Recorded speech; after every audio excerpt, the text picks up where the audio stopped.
بسم اللہ الرحمن الرحیم۔ فتنہ ایسا ہو جائے گا تم کیا کرو گے؟ اور فتنہ کیسے ہوگا؟ مرجت عہودہم وخفت اماناتہم۔ دو چیزیں بڑی اہم ہیں۔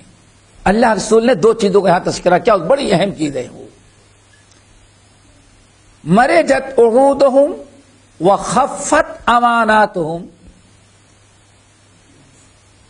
اور اس بیکار لوگ جو ہوں گے اس وقت کا ماحول کیا ہوگا؟ مرجت عہودہم، وعدہ کا پورا کرنا بگاڑ دیا جائے گا، یعنی وعدہ خلافی عام ہو جائے گی۔ آدمی بات بات پر ہر وقت وعدہ خلافی کرتا رہے گا، کہے گا کچھ کرے گا کچھ، کہے گا کل، اس کا کل پورا ہی نہیں ہوگا کبھی۔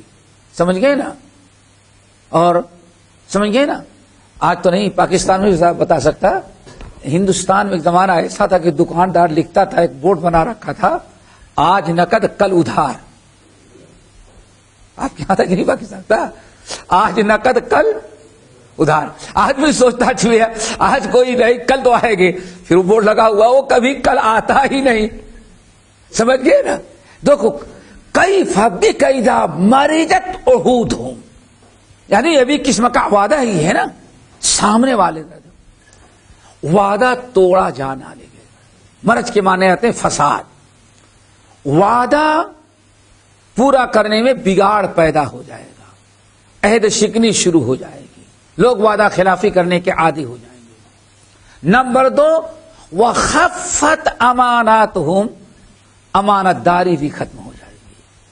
اللہ اکبر، سوچو، نبی علیہ السلام نے دو چیزوں کا نام لیا، بس ساری چیزوں میں بگاڑ پیدا ہوگا، کتنی چیزوں کا آپ نام لیتے؟ دو نہایت اہم چیزوں کا نام لیا۔ مرجت عہودہم، وعدہ توڑا جانے لگے گا، لوگ توڑنے لگیں گے، وعدہ خلافی عام ہو جائے گی۔